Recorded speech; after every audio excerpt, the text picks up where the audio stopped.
在这个世界中有4位雪人，他们身上有着强大的能力，而这能力便来自于神圣喷泉。如果有人能杀死他们，就能获得他们的能力，一统天下。但是相对的，一旦4位守护神全部死亡，神圣喷泉便会坍塌，邪恶力量会在某一天倾巢而出，毁灭这个世界。到那时，能拯救世界的只有继承了雪人使命的超能力者。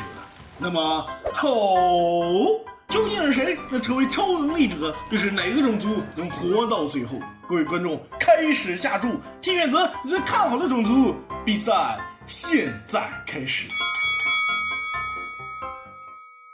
虽然我们可爱的雪人是喷泉守护神，但粗心的他们有时也会乱跑，有跑到精灵领土砸鸡蛋的，也有跟其他种族打成一片的。2号雪人跑到兽人大陆，把兽人欺负的老惨了啊！就这样，怀着对兽人的蔑视，这一天他踏入了兽人帝国的边界。那恭喜兽人诞生超能力者迪莫内特，各国继续发展。那雪人的生存空间被不断压缩。1号雪人不慎落入矮人领地，毫不意外的被围堵。那矮人帝国获得了超能力者格尔德罗斯。2、3号雪人有点慌了，这出去就是个死啊！他俩决定龟缩冰封大陆，但麻烦却自己找上门来。因为冰封大陆乃4族交通要道，历来是各族必争之地。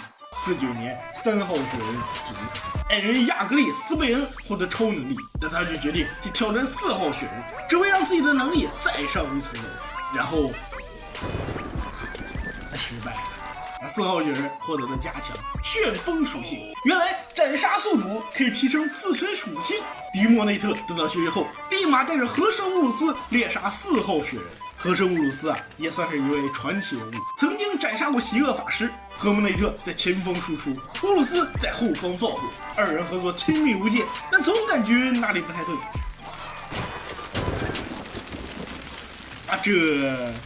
那恭喜和神乌鲁斯捡了个大漏，成为了超能力者。不但拥有了旋风属性，还额外获得了纵火狂人属性，集齐3份雪人之力，成为世间最强能力者。一切都非常好，就是对身边的人他不太友好。时间长了，乌鲁斯渐渐发现，他的领导、朋友、亲人都离自己远去了，这位最强者失去了一切。回到老家，他站在一座磨坊旁，陷入了沉思。61年，人类突然宣战兽人，大战即将开始。但就在这关键时刻，乌鲁斯却决定去种田。但即使没有乌鲁斯的帮助兽人还是杀入了人类帝国，也就是不能斩草除根罢了。但是看兽人不顺眼的可不止人类63年，精灵宣战兽人，兽人此时异常虚弱，而精灵军队来势汹汹。关键时刻，一位兽人在混沌纪元的加持下，化身失去理智的火焰恶魔，靠一根火焰法杖守住了兽人北部。但是还不够，另一支敌军从东部冲入了兽人领土，东线即将失守。可惜他们忘记了这里是谁的地盘。乌鲁斯出山了，他手持火焰法杖，旋风卷起敌军，入侵的精灵被他轻松斩杀。他拯救了老家的孩子们，但是孩子们也快被摔死了。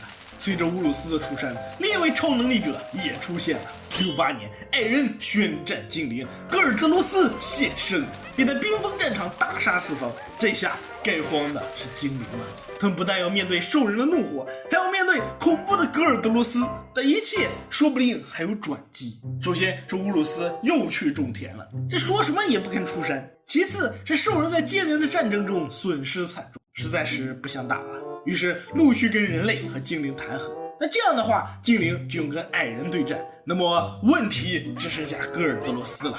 那精灵也有办法，格尔德罗斯已经在精灵帝国杀了很多人了，但渐渐的他发现情况不太对，这些家伙的手好像越来越长了。是的，精灵终于开始列装弓箭。格尔德罗斯没有远程攻击手段，他只能顶着箭雨去斩杀精灵，但普通精灵的数量还是太多了，而自己的恢复速度终究是有限的。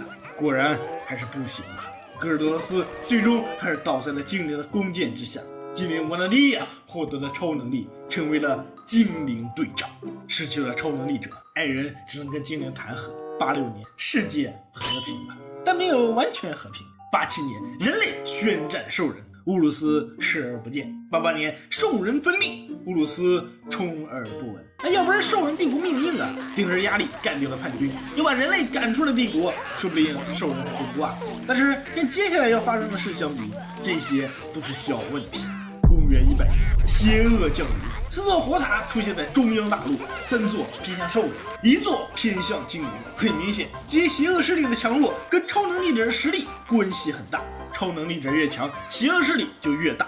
恶魔出现，肆虐中央大陆，人类与兽人暂时放下了纷争，众人开始商议如何处理邪恶入侵。精灵瓦拉利亚身先士卒，带领军队前往中央大陆斩杀恶魔，一座恶魔塔转瞬即逝。而我们世界最强超能力者还在种田。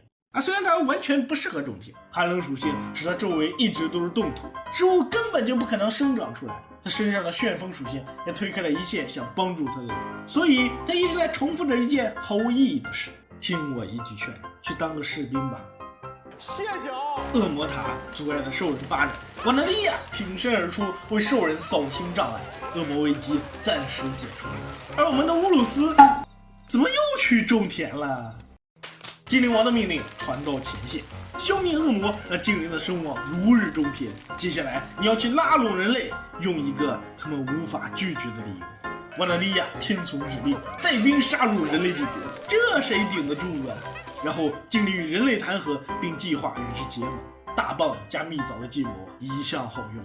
15年，人精联盟成立，世界呈现3族鼎立的态势。此时爱人发展一帆风顺，综合国力也达到了世界第一。于是121年，精灵代表联盟宣战爱人。我组建联盟不就是干这个的吗？瓦纳利亚奉命出征，爱人根本无法抵挡。不，也许有办法。爱人拿出了撒旦权杖，传说曾经有位兽人靠着这根法杖，以一己之力挡住了人类与精灵大军。469的击杀数已经说明了他的强大。后来他几经辗转到了爱人手中，是目前爱人击败瓦纳利亚的唯一希望。136年，爱人卒。138年，人精联盟解散，众人开始瓜分爱人大陆，但对于怎么瓜分，众人产生了一些分歧。144年，人类再次宣战兽人，但这次精灵选择宣战人类。轮到人类被两面夹击了，瓦纳利亚再次带兵进攻人类，他依然如战神一般无人能挡，但却时常在战场上发呆，好像已经厌倦了战争。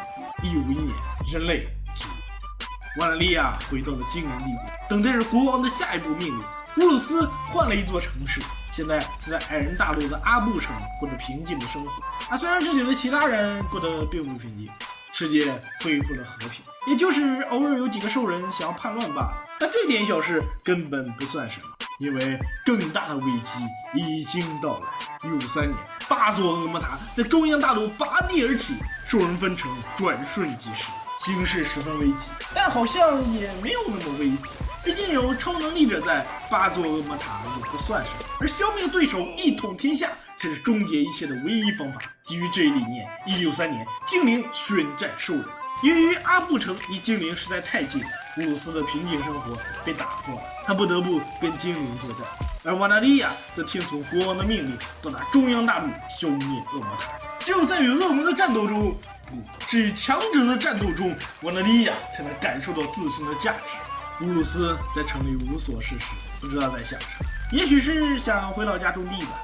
但这时他突然发现瓦纳利亚在远远地看着他，二人四目相对，乌鲁斯转头就跑，他是真的不想打架呀。但瓦纳利亚非要逼着他打，他带了一群人来到阿布城，是要把这里给毁了呀。乌鲁斯有点生气了，作为报复，他开始一个人推平精灵分城。于是瓦纳利亚直接带人进攻兽人帝国，不多时便来到了乌鲁斯的老家素鲁部落。但就在这时，精灵王的命令传来，精灵与兽人谈和，让瓦纳利亚赶紧带队回家。没有什么别的原因，不过是乌鲁斯把刀架在精灵王脖子上罢了。世界和平了，乌鲁斯回到了老家，然后一头扎进了地里。你是有多爱种田呢？但国王受辱，精灵又怎会轻易放过兽人？187年，精灵再次宣战兽人，瓦纳利亚带兵出征，兽人难以抵挡，俨然是到了生死存亡之际。就在这时，和神乌鲁斯终于披甲上阵，他一人对战精灵100万雄师，纵使对方来的都是弓箭手，他也能在闪转腾挪之中将敌人斩杀殆尽，这便是世界第一超能力者。当瓦纳利亚突然出现，二人战斗一番之后，瓦纳利亚突然向北方逃窜，乌鲁斯紧随其后，岂料只是调虎离山之计。精灵军队已经全面占领了兽人帝国，所有的兽人均被杀害，帝国已经名存实亡，和生乌鲁斯成为了最后一名兽人。可怜他虽然只想种田养老，却深陷战争的漩涡之中，战斗还在继续。